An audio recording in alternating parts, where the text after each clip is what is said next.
Je suis vraiment ravi. J'aime bien Pâques chaque année.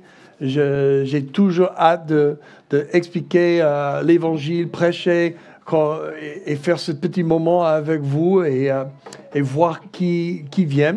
Nos deux cultes ce matin, c'était un peu différent et surtout avec le changement horaire, c'était un peu... les gens viennent quand ils veulent, mais bon, après, je vois à peu près, je vais faire une petite enquête quand on fait les annonces et on clarifie les choses, à quel pourcentage écoute. Et ça prouve combien le système d'éducation française a besoin d'amélioration peut-être si on arrive à adulte et on peut toujours pas écouter des bons renseignements. Ah là là, je suis en chaud ce matin, il fait chaud, hein. Je commence mal, hein. Je commence mal. Non. En fait, si vous ne me connaissez pas, j'ai un certain humeur. Et ça dépend de mon humeur. Donc, chaque jour, c'est un peu différent. Et chez nous, c'est toujours la fête. Nous sommes en train de terminer, en fait, on est en plein milieu, mais on va terminer notre série qui s'appelle Mise à part. Pour ceux qui ne connaissent pas notre Église, on aime bien de faire les petites séries. Donc, on prêche sur un thème pendant 4, 5, 6 semaines, etc. Et on a fait une petite série longue, assez 6 semaines, je crois, sur le thème Mise à part. C'est-à-dire que Dieu nous a créés pour être en lui et il nous sépare de ce monde dans un sens qu'on ne ressemble pas au monde autour de nous grâce à ce que Jésus fait dans nos vies. Et le premier message s'appelait « Schéma parfait » et ça expliquait comment Dieu nous a créés pour être en union avec lui, en communion avec lui au début. Et tout était bon et quand il a créé l'homme et femme, il a dit « très bonne ». Donc, le monde marchait bien. Adam et Ève marchaient avec Dieu dans le jardin, ils parlaient. Il y a certains théologiens qui disent qu'ils parlaient, ils avaient cette communion pendant 100 ans, certains disent. Mais on sait pas exactement. Mais tout était nickel. Et on a fait le deuxième message dans la série pour expliquer le schéma brisé. Et ce schéma brisé, c'était quand Adam et Ève ont choisi de rebeller contre Dieu et faire leur propre chemin. Et là, ils ont été rejetés du jardin d'Éden et les problèmes commençaient à partir de cela.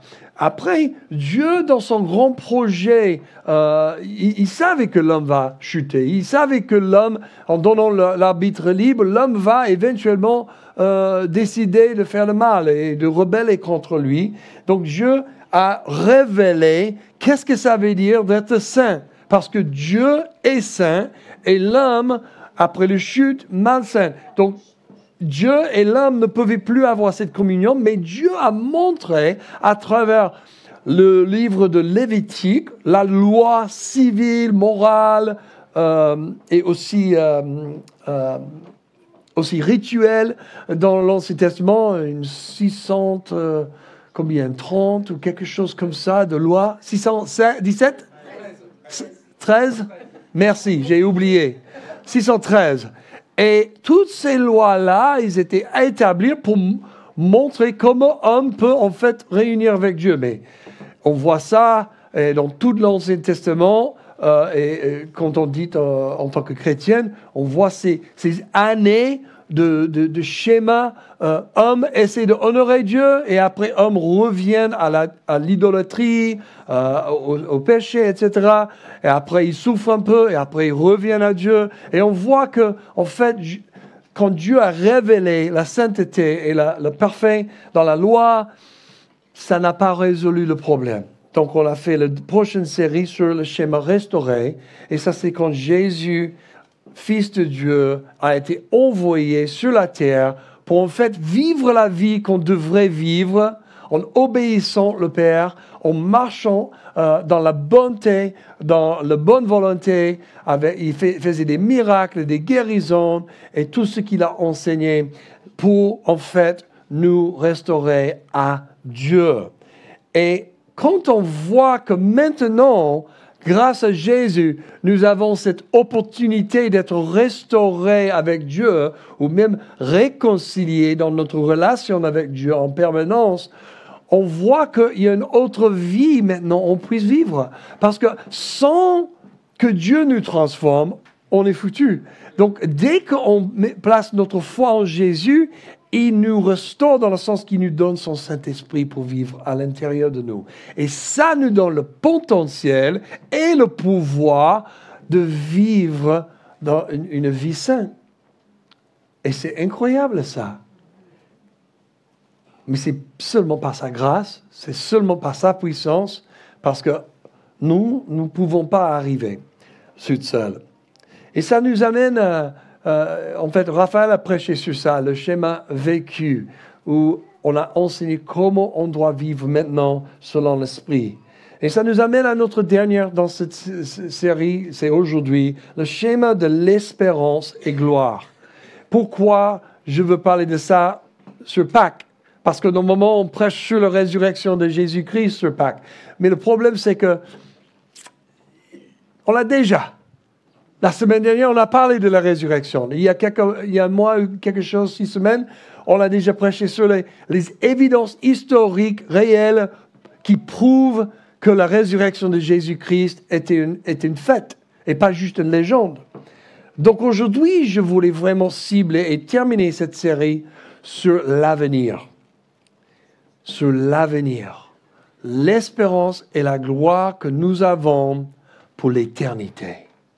Et on va lire un passage qui se trouve en Apocalypse 21.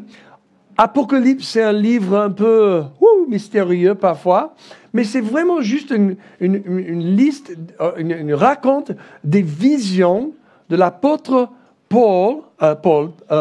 Jean, qu'il avait quand il était en isolation sur l'île de Patmos. Donc, il priait tout le temps, il partageait sa foi avec les autres qui étaient autour, mais la plupart du temps, il passait le temps en communion avec Dieu. Et pendant un certain moment, il a eu des visions, il commence à écrire toutes ces visions qu'il avait. Et ces visions, on va juste regarder un de ces visions qu'il avait.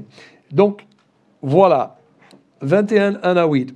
Puis je vis un nouveau ciel et une nouvelle terre, car le premier ciel et la première terre avaient disparu et la mer n'existait plus. Je vis descendre du ciel d'auprès de Dieu la ville sainte, la nouvelle Jérusalem, préparée comme une mariée qui s'est fait belle pour son époux. J'entendis une voix forte venant du ciel qui disait, « Voici le tabernacle de Dieu parmi les hommes. Il habitera avec eux, ils seront son peuple, et Dieu lui-même sera avec eux.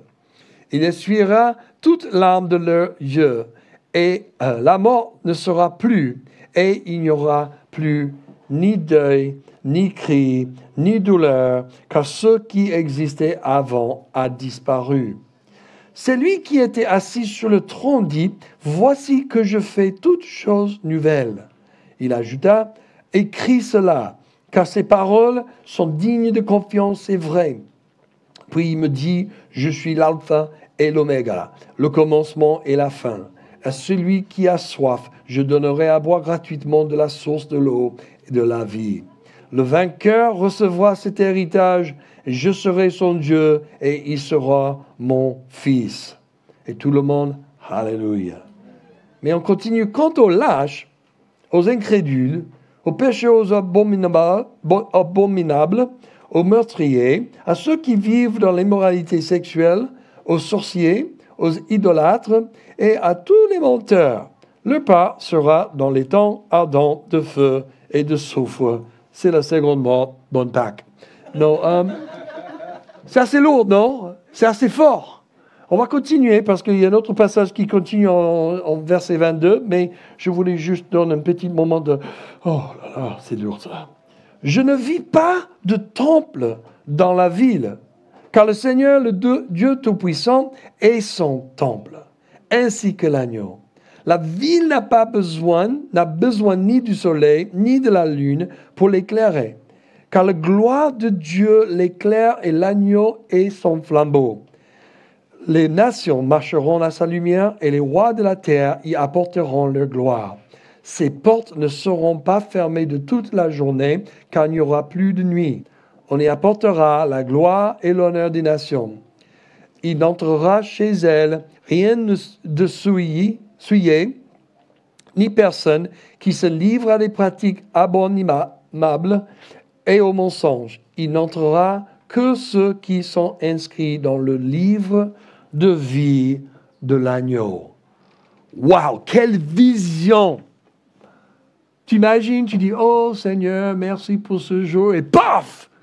Tu rentres dans une vision incroyable comme ça. Moi, j'ai déjà eu quelques visions dans ma vie, et normalement, quand je reçois une vision comme, c'est quelque chose pour vraiment changer ma vie. Aller en France, parce que tu sais que ça prend une vision de Dieu de quitter ton pays et habiter dans les autres pays. Et surtout la France, merci Seigneur. Non, je rigole, on est bénis. Mais en ce jour de Pâques, nous célébrons la résurrection de Jésus d'entre les morts, après avoir passé 3 jours dans le tombeau. Et il ne s'agit pas d'une simple légende, mais d'un fait historiquement valide. Et comme je vous ai déjà dit, Alain, dans notre église, a déjà traité le sujet il y a 4, 5, 6 semaines. Et vous pouvez le trouver sur notre chaîne YouTube. On a tous les sermons là. OK?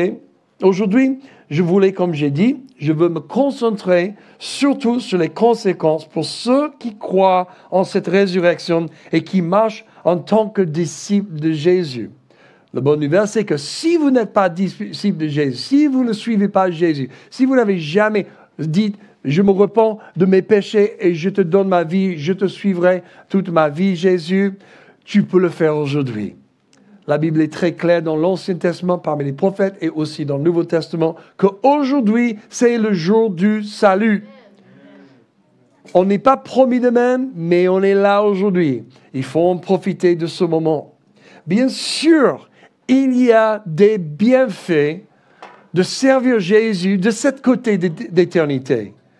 La paix profonde, la gérance par le Saint-Esprit dans le quotidien, le réconfort des frères et des sœurs et aussi de Dieu. Mais je veux me concentrer surtout sur le début de l'éternité qui se trouve dans ces passages-là. C'est ce que ces passages nous montrent en fait. Après le jour du jugement qui est envisionné en Apocalypse 20, c'est le début de l'éternité avec Dieu. Donc on va découvrir quelques réalités futures des disciples de Jésus. Mais juste avant de les partager, je veux que vous sachiez que ces visions s'alignent, ces visions de Jean en Apocalypse s'alignent incroyablement avec ce qui s'est passé en Genèse, ce que le prophète Ézéchiel a dit, ce que Daniel dit, le prophète dans l'Ancien Testament, et aussi plusieurs autres livres comme les psaumes. Donc il y a pas mal de choses incroyables qui se passent dans ces visions, et moi je les crois avec tout mon cœur. Mais tout d'abord, il y aura une nouvelle Jérusalem. Qu'est-ce que ça veut dire, nouvelle Jérusalem? Toute une ville qui est décrite dans ces passages-là comme un cube, complètement, même dimension de chaque côté, et on voit qu'il n'y a aucune tache là. C'est incroyable. Ça peut être une métaphore pour le corps de Christ. Ça, c'est nous. Nous sommes comme une grande ville, tous ensemble, en un, unis, avec la présence de Dieu qui passe partout. Et on est tous dans sa présence à jamais. Il y a plusieurs explications, mais on voit certainement là que cette ville de Jérusalem ne ressemblera pas du tout de ce qu'on comprend de Jérusalem naturel aujourd'hui. Et en fait, toutes les choses vont être différentes et même au-delà de notre imagination. Même les gens qui utilisent les drogues pour imaginer les choses, c'est au-delà de leur réalité aussi. Amen. Donc, c'est pas la peine. Par exemple, si je pense à ça un petit peu, c'est quoi cette idée que ça sera différent? Au bureau de notre église, chaque jour, je passe, il y a un échafaudage tout autour d'un bâtiment. Ils sont en train de restaurer un bâtiment. Et c'est cool, mais j'imaginais un jour que peut-être ils vont monter un échafaudage très très belle. Peut-être vous avez déjà vu des échafaudages très belles, non? Surtout sur les bâtiments historiques au centre-ville, ils montrent un échafaudage avec une image très belle et c'est impressionnant parfois. Ils disent, waouh, ils ont investi sur l'échafaudage. Pas mal d'argent, juste pour que ça ne soit pas moche pendant le temps de travaux. Mais tu peux imaginer que les gens tombent un peu amoureux avec l'échafaudage. Ils disent, waouh, c'est magnifique, franchement, c'est parfait, c'est nickel. Et un jour, le jour que le travail est fini, c'est le moment pour que le vrai projet soit révélé. Il y a des gens qui disent, non, non, non, non, non, l'échafaudage, il ne faut pas faire tomber l'échafaudage, c'est tellement belle, on ne veut pas perdre ça. Parce qu'en fait, ils se trompent l'échafaudage pour le vrai projet. Et c'est beaucoup comme ça avec Dieu. Le vrai projet de Dieu, c'est l'éternité en union avec lui. L'échafaudage inclut la loi, les prophètes, le temple, ainsi de suite, sont tous les échafaudages pour le grand projet de Dieu. L'éternité avec lui dans une profonde communion qui produit la joie et la paix. C'est pas de dire que je n'aime pas la loi, c'est pas de dire que j'aime bien étudier Lévitique et Deutéronome et toutes ces anciennes, toute le Torah, j'aime bien étudier et je le fais presque quotidiennement. C'est pas un rejet de ça, mais c'est vraiment de regarder le grand plan d'un Dieu souverain qui nous a créés pour union. Et quand on voit que, waouh, il était toujours en train de faire toutes sortes de choses, toujours pour arriver chez nous. Il n'y a aucune frais qu'il n'a pas dépensé. Même il a envoyé son propre fils à mourir sur la croix. Tu as commencé avec un jardin, mais il savait bien qu'il y aura certains qui choisissent à rebeller. Mais il ne voulait jamais que les gens n'ont pas une deuxième chance. Et c'est pour ça qu'on voit tout ce qui se passe. Donc, on va juste regarder 3 choses rapidement et vous serez surprise à ma vitesse.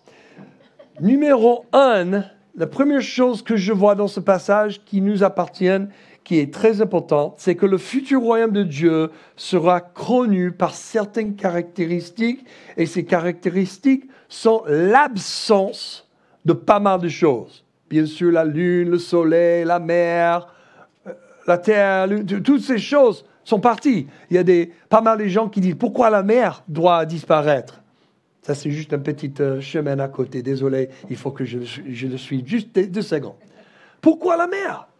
Parce que pour la mer, souvent dans l'Antiquité, la mer représentait le mystère profond. D'où viennent tous les dragons et tous les serpents et toutes les mauvaises choses. Ça a avalé des bateaux, des paquebots, etc. Et la mer représentait une source de mal dans l'Antiquité, souvent. Et en plus, la mer, peut-être pour Jean, a représenté aussi la séparation de tous ses frères et sœurs. Parce qu'il était envoyé là et disait, arrête de prêcher, tu restes là, sur cette île. Parce qu'il a causé des troubles dans le bon sens. Donc, on ne sait pas pourquoi, mais on sait qu'il y a pas mal de choses qui vont disparaître. Ça ne sera pas du tout comme ça. Cet échafaudage qu'on voit. Et tout d'un coup, tu seras complètement émerveillé à ce que Dieu a prévu. Donc, certaines caractéristiques ou l'absence, il n'y a pas de deuil pour l'éternité, pour les circonstances, les événements terribles ou les catastrophes. Plus de larmes et des cris, car la gloire de Dieu n'apportera que paix et joie. Plus de regrets, car il n'y aura plus de temps pour penser au passé. Tout le monde aura reçu aussi un corps ressuscité, et donc personne ne connaîtra la douleur. Et tout le monde dit Amen. Il y a pas mal de bonnes choses là. Juste l'absence des choses, c'est pas mal. Deuxième point, il n'y aura pas de reconstruction du temple de Dieu. Ce que Dieu avait avec Adam et Ève avant la chute, c'était l'union, intimité et intimité. Le but du temple était d'abriter la sainteté et la gloire de Dieu afin de ne pas tuer tout le monde. Dieu voulait que sa présence soit parmi l'homme, mais l'homme ne pouvait pas supporter la gloire de Dieu. Et la sainteté, ça va lui tuer.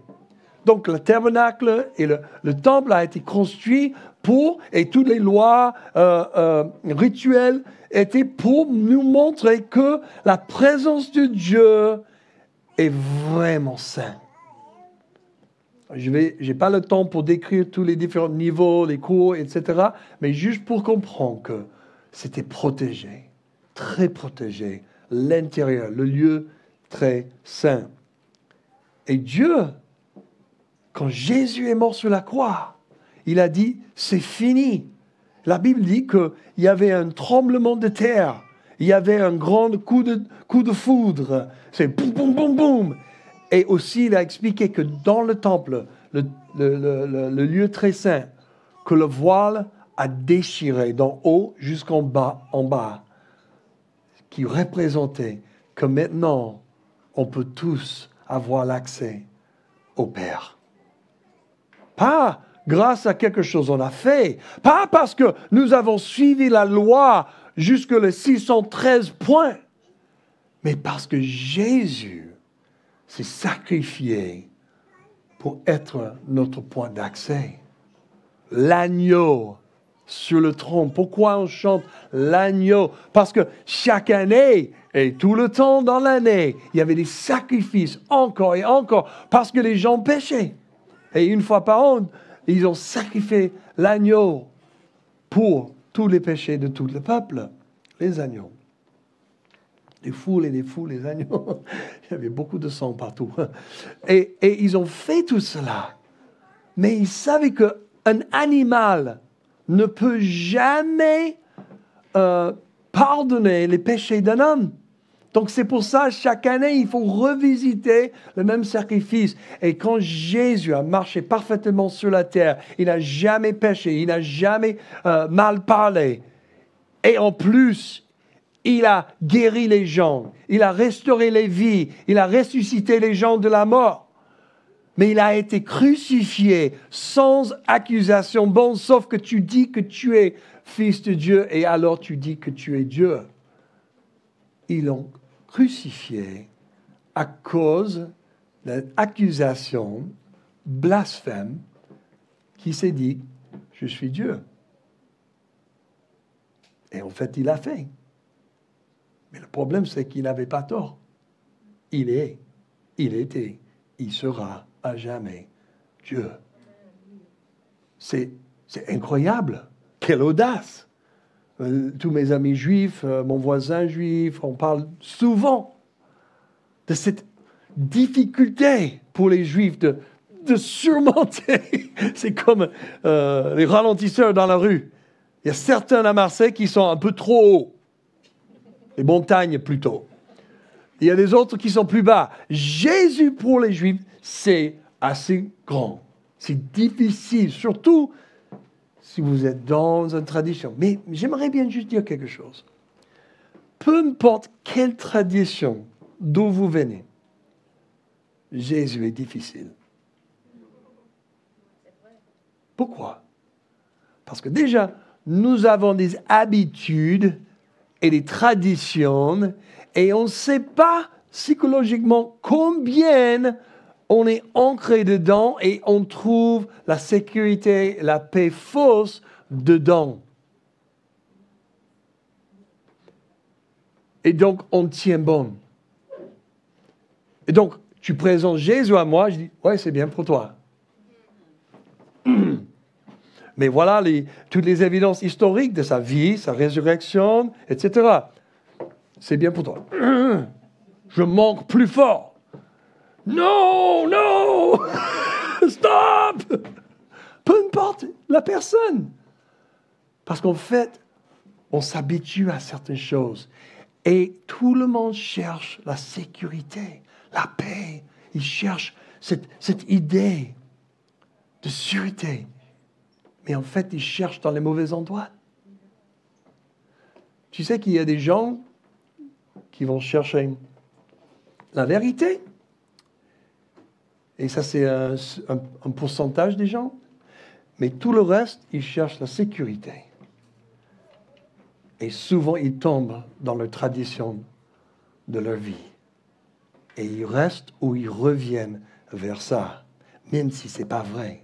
Et j'ai déjà raconté toutes les études psychologiques qui ont été faites pour prouver c'est exactement ce qui se passe. Quand les gens qui croient quelque chose qui est fausse sont confrontés avec les faits, 90%, ils retournent à ce qu'ils croient et ils y croient plus fort. Au lieu de dire « Oh là là, je me suis trompé ». Parce que ça prend de l'humilité. Je ne veux pas confesser que 65 ans de ma vie, j'ai vécu une mensonge. Je ne veux pas montrer à tout le monde que j'avais tort toute ma vie. Je sais, avec mon voisin et mon propriétaire, deux frères juifs de 85 et 88 ans.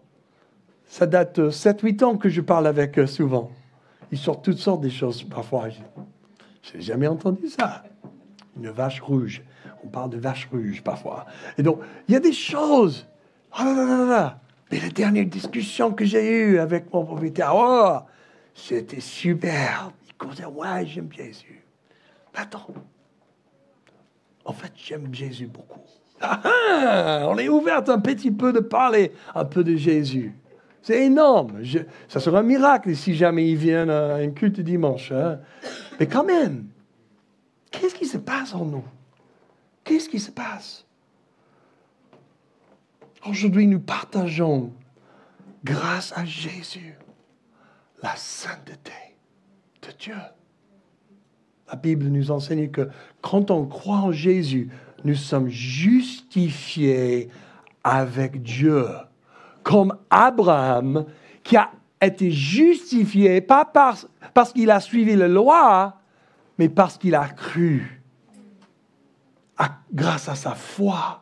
Et ça lui a justifié avec Dieu.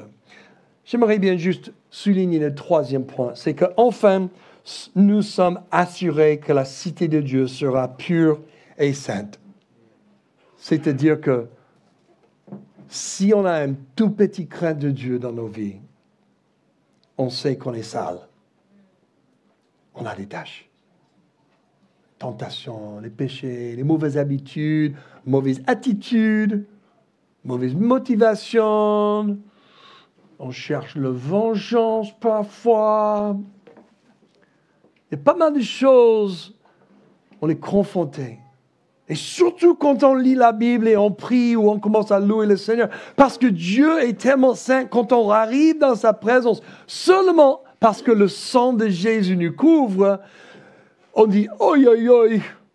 C'est comme un grand miroir qui nous montre tous nos tâches. Il dit, oh, comme Pierre, je suis pécheur.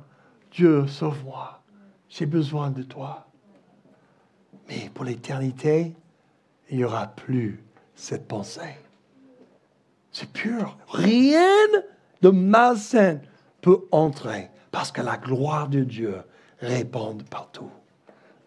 Aucun nombre. En Colossiens 1, 24 à 27, je suis dans la conclusion. Je me réjouis maintenant dans mes souffrances pour vous et je supplée dans ma vie à ceux qui manquent aux peines infligées à Christ pour son corps, c'est-à-dire l'Église. C'est d'elle que je suis devenu le serviteur, conformément à la charge que Dieu m'a confiée pour vous. Annoncer pleinement la parole de Dieu, le mystère caché de tout temps et à toutes les générations, mais révélé maintenant à ses saints. En effet, Dieu a voulu leur faire connaître la glorieuse richesse de ce mystère parmi les non-juifs, c'est-à-dire Christ en vous, l'espérance de la gloire. Parce que nous avons choisi de suivre Jésus et de mettre notre foi en sa vie, sa mort et sa résurrection, nous avons maintenant une espérance de gloire qui vit en nous, en fait. Et c'était le but de Dieu depuis le début. Adam et Ève, ils avaient une espérance et gloire en eux. L'espérance de vivre éternellement avec Dieu. La gloire, la pureté, la sainteté de Dieu, pas touchée par le mal et l'inventeur du mal, mais vraiment pur. Les amis, si vous êtes suivants de Jésus-Christ, c'est le moment de prendre votre foi sérieusement et de jeter tout obstacle, tout n'importe quoi qui est dans le bateau avec vous, qui prend du poids, qui te ralentit, ou peut-être ça creuse un trou dans le bateau. Nous avons une espérance, une gloire pour les bonnes choses, et ça nous donne cette opportunité de dire que c'est pour ça que je vis. Pourquoi je voulais prêcher ce message? C'est parce que je sais que quand on est né de nouveau, quand on accepte Jésus, on commence à marcher avec Jésus. Parfois, ça dure longtemps. J'avais 20 ans quand j'ai donné ma vie à Jésus. Donc, maintenant, ça date. Ça date 5 ans déjà. Et maintenant, un peu plus. Et quand on travaille avec le Seigneur, il y a des distractions qui arrivent, des tentations qui arrivent, des dérivations, des choses, des circonstances, des inattendus, toutes sortes de choses essayent de nous basculer, de nous tirer à gauche et à droite. Et moi j'ai besoin de retourner et dire, c'est quoi la fin? C'est une éternité dans la présence d'un Dieu saint, glorieuse, avec sa gloire partout. Et sa gloire me touche, me transforme. Et on sait, sa gloire vient de moi aussi, parce que je suis en lui, et lui est en moi. Emmanuel, le nom de Jésus, avant Jésus, Emmanuel, Dieu avec nous. Il n'y a pas de temple, parce que nous sommes le temple. Nous sommes l'habitation avec Dieu pour l'éternité. Cette union, parfait. Paul dit en Romains 8, « J'estime que les souffrances du moment présent ne sont pas dignes d'être comparées à la gloire qui va être révélée pour nous. De fait, la création attend avec ardent désir la révélation des fils de Dieu. » Les gens, vous, moi, les croyants en Jésus, je parle à vous, les gens qui suivent Jésus dans ce moment. Notre boulot, c'est d'enlever tout obstacle, toute obstruction. Garder nos yeux fixés sur Dieu et cette espérance pour la gloire. Parce que quand on fait ça, il n'y a aucune souffrance sur la terre qui peut nous stopper, qui peut nous arrêter, qui peut nous trébucher. On va continuer à se lever et poursuivre le Seigneur. Et ce type de personne-là est un témoignage à ce monde. Comme il a dit, la création attend avec ardent désir la révélation des fils et bien sûr des filles de Dieu. Quand les enfants de Dieu commencent à agir comme les enfants de Dieu, le monde dit, waouh, ça, je veux. Il y a un autre verset en Romains 8, 23 qui dit, « Et ce n'est pas elle seule qui soupire, mais nous aussi qui avons pourtant dans l'esprit un avant-goût de cet avenir. Nous soupirons en nous-mêmes en attendant l'adoption, la libération de notre corps. » Peu importe quelle souffrance dans le corps, peu importe quelle souffrance dans les émotions, dans l'âme, peu importe quelle souffrance dans la famille, dans les finances, les yeux fixés. Comme l'écrivain de Hébreux a dit, l'apôtre de l'épître aux Hébreux, il a dit, Jésus a fixé ses yeux sur la joie de nous voir réconciliés avec Dieu. Et comme ça, il a pu persévérer la torture avant la croix et la croix. Et moi, je pense que Jésus est notre modèle. Si on fixe nos yeux sur l'éternité avec Dieu, il n'y a rien. On ne peut pas persévérer. Il n'y a rien. On ne peut pas vaincre. Parce que c'est lui qui donne la force, si on dit oui. Je sais aussi qu'il y a des gens qui ne connaissent pas le Seigneur. Et je sais que vous êtes là en train de dire, je suis là juste pour toucher, comprendre un petit peu. Ou peut-être vous vous trompez, vous pensez que vous êtes chrétien, mais peut-être vous n'avez jamais pris la décision de dire, Jésus, je m'abandonne à toi. Je me repens de mes péchés, de mon égoïsme, et je tourne 180 degrés et je veux te suivre avec tout mon cœur. Tu sais qu'il n'y a rien plus beau qu'un homme ou une femme qui prend cette décision et dire, je m'humilie, je courbe le genou, je confesse que Jésus est roi, pas moi. Ça prend beaucoup d'humilité. J'ai déjà vu pas mal de gens. Le plus qu'on vient, le plus difficile ça devient. Parce que la Bible parle de l'endurcissement du cœur. Chaque fois, on a une opportunité à répondre à Jésus et on dit non, pas aujourd'hui. On accepte de continuer. Et quelques semaines, mois, des années plus tard, on lui donne l'opportunité encore. On dit non, merci, pas aujourd'hui. Chaque fois, c'est comme on monte un petit mur, un endurcissement contre Jésus. Et cet endurcissement peut être complètement fondu si on juste lève les mains dans un signe d'abonnement et on dit, je lâche prise. Jésus, sois mon roi, sois mon Seigneur. Je veux que tu viennes transformer ma vie. Ça change nos vies, non? Nous avons beaucoup de témoignages, beaucoup de témoins dans cette pièce-là et dans l'autre culte. Des gens transformés par Jésus. Donc, c'est Pâques. C'est fort. On célèbre la résurrection, mais on célèbre aussi l'avenir, une éternité avec Dieu.